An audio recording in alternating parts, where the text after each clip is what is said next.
காரணம் ஆத்மா தலைப்பை நீங்களே தேர்ந்தெடுத்துக் கொள்ளுங்கள் என்கிறார். அடுத்த நிகழ்வாக இணையவர்கள் தொடர்புகள் சொல்லியிருக்கிறார். இணைவால் தொடர்பால் இணைவா என்ற கேள்வி குழப்பத்தில் ஒரு நாளை. அப்பொழுது இணைவும் தொடர்பும் இணைவும் இருப்பதால் மகிழ்ச்சியுடன் நான் கொண்ட தொடர்புகள், நான் கொண்ட இணைவுகள் அவர்களே உங்களுடன் நான் பகிர்ந்து கொண்டால் அதுவே அவருக்கு நான் செய்யும் ஆராதனை. இதற்கு பல ஆதாரங்களை நான் பலமுறை சொல்லியிருக்கிறேன். இங்கு சொல்ல வேண்டிய அவசியம்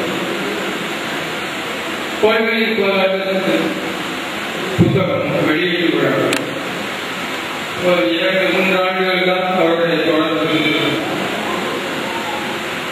என்னுடைய வழிகாட்டை ஏற்றினவர்கள் உட்கார்ந்திருக்கிறார்கள். விழா வெகு விமர்சையாக நடந்து வெளியிடப்பட்டது. ஆனால் மகரிஷி அவர்கள் முதல் நாளே இந்த ஒரு புத்தகத்தை எனக்கு கொடுத்து இதை படி சொன்னார். அவ்வளவுதான். அது மறுநாள் வெளியிடுகிறார்கள். வெளியிட்டவுடன் வாழ்த்துதல்கள் வந்தது. திரு ஏடிஎஸ் அவர்களை அழைத்து எதுவும் பாதையில் இருக்கிறார். அவரும் என்னிடம் இருக்கிறார். நான் பயந்து கொண்டேன். காரணம் அவருடைய ஆர்த்தமான செயல்களில் ஒருவரான நான். அதுவும் கோவை மாநகரத்தில் நடக்கக்கூடிய விழாவிலே அந்த புத்தகத்தை விமர்சித்து பேசக்கூடிய ஒரு நபராக தேர்ந்தெடுக்கப்பட்டேன். மறுத்துவிட்டேன். திரு அச்சப்படுகிறார் படித்திருக்கும் என்ற நம்பிக்கை ஏற்பட்டதால் இல்லாவிட்டால் இந்த பிரச்சனை எழுந்திருக்கிறார். அப்பொழுது இணைவு ஒரு தொடர்பால் ஏற்பட்டது. அந்த தொடர்பு இணைவை மறுக்கிறது. அப்பொழுது 2 கருத்துக்கள். அது முதல் நாள் இரவு 2 முறை அந்த புத்தகத்தை படித்துவிட்டு ஏதோ 2 கருத்துக்கள் ஒரு 3 ஜாதகங்களுடன் நான் படித்த வகையில் எனக்கு ஒன்று போகாததா அதை முன்வைத்தேன். அப்பொழுது ஒரு கருத்திற்கு அதை கட்டுப்படுத்தி படிக்க வேண்டும், பார்வை இருக்க வேண்டும் என்று சொன்னார். அப்பொழுதுதான் கேட்டார், இந்த புத்தகத்தை நான் படின்னு சொன்னேன், நீ எதிர்பார்க்க எனக்கு என் பாட்டனார் என்னுடைய வழிகாட்டியாளர்கள் சொல்லிக் கொடுத்ததெல்லாம் ஒரு புத்தகத்தை கொடுத்தால் எப்படி வாங்க வேண்டும் என்ற ஒரு மரபு இருக்கிறது. பிரிட்டிஷ்காரனை இங்கிருந்து புத்தகத்தை கொடுத்தால் அந்த புத்தகத்தை உடனே வாங்கி வேண்டும். நாம் என்ன செய்ய வேண்டும்? ஒரு புத்தகத்தை பெரியவரோ கொடுத்தால் அந்த புத்தகத்தை எடுத்து ஒதுக்க வேண்டும், நமஸ்கரிக்க வேண்டும். அது ஆசானுக்கு எழுதி ஆசானுக்கு காட்டுகின்ற சரீரத்துக்கு ஆத்மாவுக்கு நாம் செய்கின்ற ஆராதனை. விழாக்களுடைய பொறுப்பை ஏற்றுக்கொண்டாகிறது. 4 நாட்களுக்கு முன் தொலைபேசியிலே மகரிஷி அவர்கள் அழைக்கிறார்கள். நான் வீட்டிலே இல்லை. என் மனைவி எழுதுகிறார். என் மனைவி பேசிய விதம், குரல் ஒலி,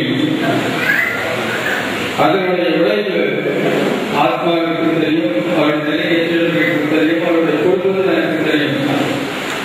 என் மனைவியுடைய குரலில் இருந்து என் ஆத்மா படுகின்ற வேதனை சந்தர்ப்பங்களை உணர்ந்து அன்று மாறிய ஒரு கூட்டு பிரார்த்தனை நடந்தது. ஆத்மா அவருடைய சீடர்களை காட்சி எனக்கு தெரியாது. விழாவுக்கு முதல் நாள் சென்னை வந்தடைகிறார். அவர் கர்ப்பத்தில் அனுப்புகிறோம். அவருடைய சீடர்களையும் சேர்த்து மறுநாள் காலை 7 மணிக்கு போகிறேன். ஆத்மாவை அழைக்கிறார். ஆத்மா 4 மணிக்கு என்ன நடந்தது என்று கேட்கிறது. ஆத்மா பணித்து பதில் சொல்கிறார். அப்பொழுது கேவலம் இந்த சரீரம் அழிந்து கொள்கிறதை தவிர ஆத்மா எதிர்த்தும் நிரந்தரமாக இருக்கிறது. எங்கோ சந்தையில் இருப்பவனுக்கு ஏதோ சந்தேகங்கள் ஒரு விழாவுடைய பொறுப்பை நடத்தும் போது இன்னொரு ஆத்மா அதை உணர்ந்து அவகாலத்தில் இருக்கிறது. ஒரு ஆத்மா வேதனை ஒரு ஆத்மா உணர்கிறது என்றால்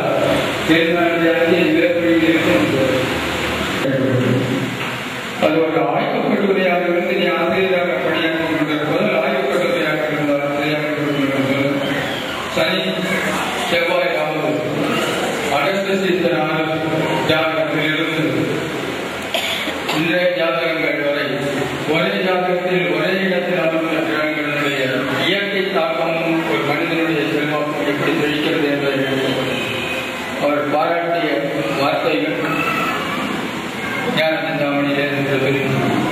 சுந்தரமாக சென்று கொண்டிருக்கிறோம். அங்கு ஒரு தலைப்பை வைக்கும்போது ஒரு ஆய்வாளராக ஜோதிடத்துறையிலே ஒரு ஆய்வாளராக வைக்கும் பொழுது ராகு கேதுக்கள் ஒரு ஜாதகத்தில் ஒருவருக்கு இருக்குமையானார். நான் பார்த்திருக்கின்ற ஐவாளுடைய அமைப்புக்கும் ஒரு ஜாதகத்திற்காக தலைப்பை வைத்து ராகு கேதுக்களை வெட்டித்தானே அவருடைய துலாசந்திரன் என்னுடைய ராகுக்கள் என்று சொன்னீர்கள். அதற்கு பிறகு ராகுவை சூரியனாகவும் கேள்வியை சந்திரனாகவும் வைத்து பரஸ்பரம் ஒன்றிப்பார்கள், ஒன்றி வருகின்றனர். எனக்கு விஷயத்திலே சூரியன் சரி என்னுடைய இரண்டாம் பிரச்சனை அப்போ எனக்கு கிட்டி அவர்களுடைய வார்த்தையை உங்களுடன் பகிர்ந்து கொள்வதிலே என்னுடைய வாயில் இரண்டாம் ஆத்மாவிடம் அன்று கேட்டதே நான் கேட்கிறேன். இது நீங்கள் சொல்வது நிஜமாக நடந்ததா என்று கேட்டேன். அவர் அளித்த பதில் நீங்கள் நம்பித்தான் ஆக வேண்டும் என்றார். இல்லை என்று இணைந்திருக்கிறார், உழைந்திருக்கிறார். படத்தை ஏற்றிவிட்டு 2 ஊதுவத்தியும் நான் ஊதுவத்தியை ஏற்றி வைத்துவிட்டு உங்களுக்கு ஒரு குறை இருக்குமாய் உங்களுக்கு அடுத்த நாள் விடை கிடைக்கவில்லை என்றால் அது நாம் செய்த கர்மப்படும். விடை கிடைத்தால் அவருடைய நல்லாசி. இதை பரிபூர்ணமாக தத்துவார்த்தமாக உணர்ந்தால் என் தாயினுடைய பணத்தை முதலில் நன்றி வழங்கும்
மதிப்பிற்கும் மரியாதைக்கும் உரிய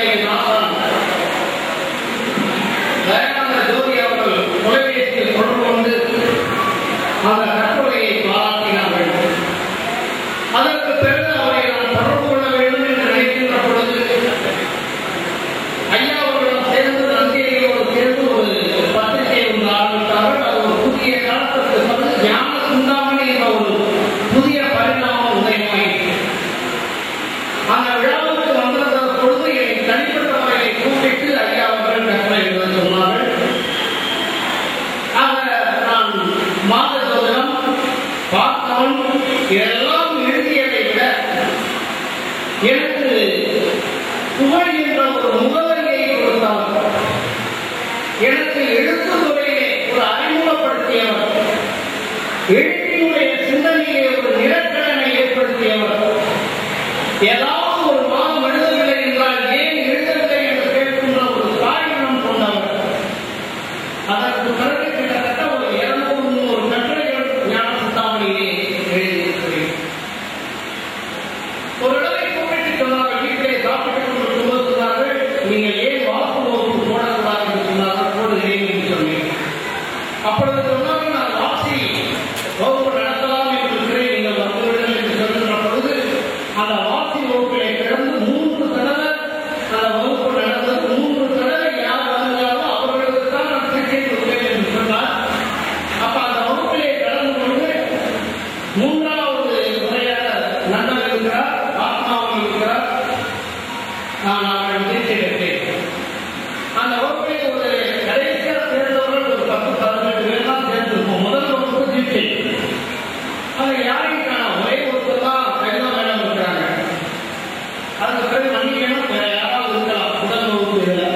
மதிப்புக்கும் மரியாதைக்கும் உரிய ஐயா அவர்களும் அம்மா அவர்களும் வந்திருந்தார்கள்.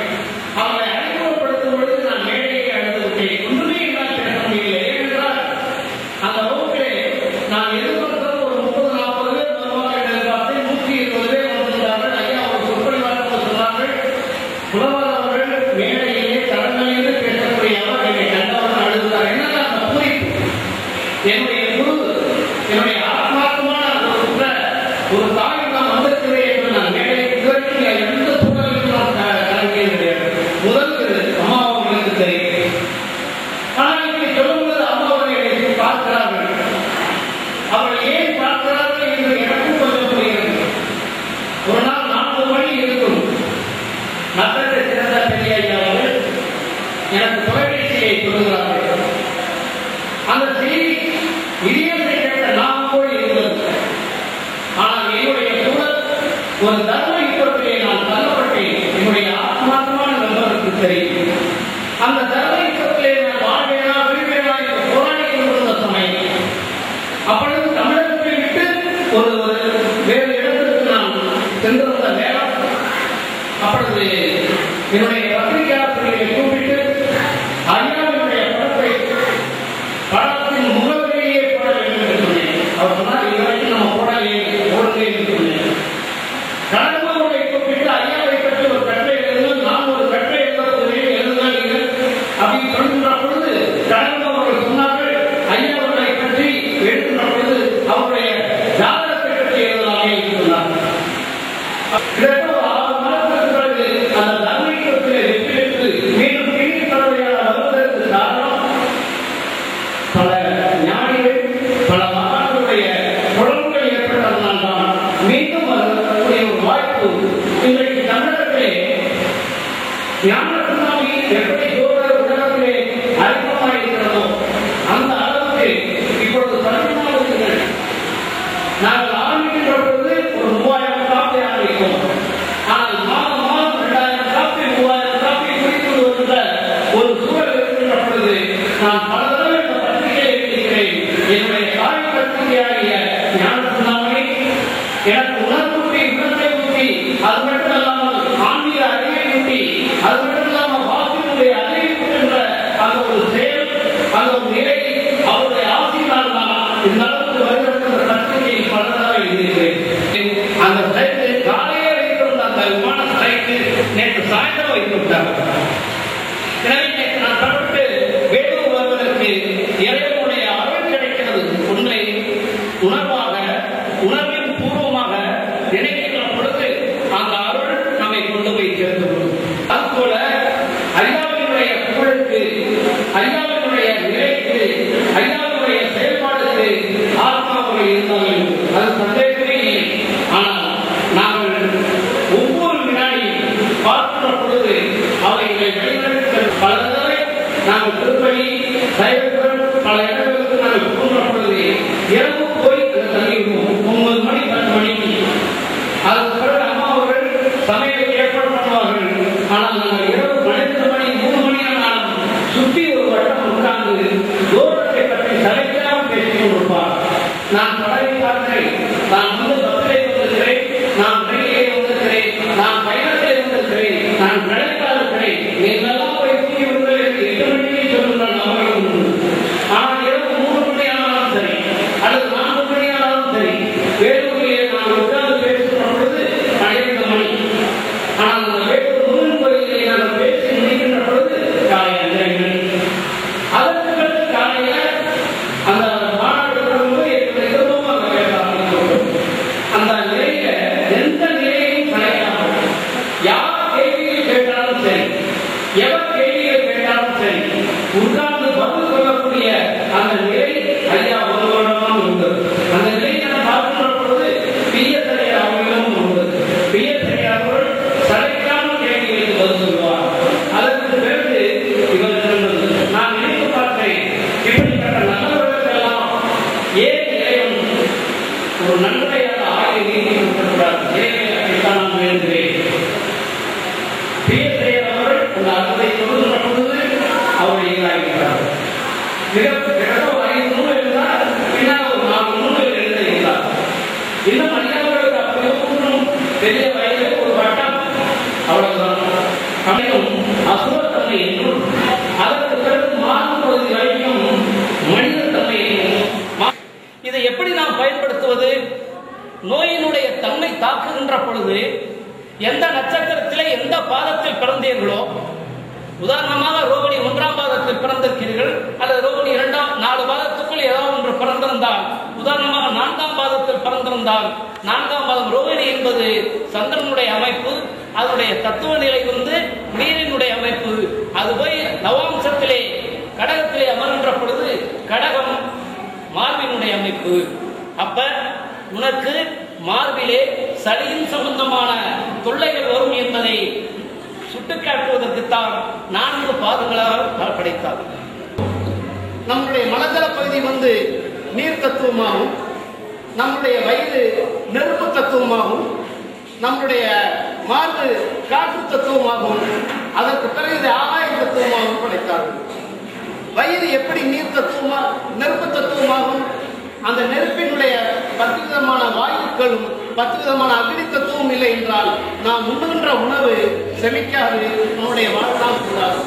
அதனால்தான் பட்டினத்தடிகள் சொன்னார், முன்னையிட்டதி முப்பரத்திலே, பின்னையிட்டதி தென்னிலங்கையிலே, அன்னையிட்டதி அடிவயிற்றிலே, நாணமிட்டதி மூழ்கவே என்று சொன்னார். எனவே இறைவன் ஒன்றாக படைத்தார். அதற்கு பிறகு யோக சாஸ்திர ஞானிகள் இதை 2ஆக படைத்தார்கள். தத்துவ நிலைகளை 3ஆக பகுத்தார்கள். ஜோடவாதிகள் 4ஆக படைத்தார்கள். பஞ்சபூத தத்துவத்திலே 5ஆக படைத்தார்கள். இந்த பஞ்சபூத தத்துவத்திலே 5ஆக படைத்த மனிதா, நீ வீடு கட்டுகின்ற பொழுது வளமாக வாழ வேண்டும். ஒரு மனையை கட்டி அந்த மனையிலே வாழ வேண்டும். மனை என்று சொல்லுகின்ற பொழுது ஒரு 2400 சதுரடி கொண்டது 60-40 ஒரு மனை. இந்த மனையை ஏன் 60-40 ஒரு 2400 சதுரடி என்று ஏன் குறிப்பிட்டார்கள் என்று கேட்டால், அங்குதான் நம்முடைய மதுரை செய்ய நினைவு கூறுகிறார். அதிக நாட்கள்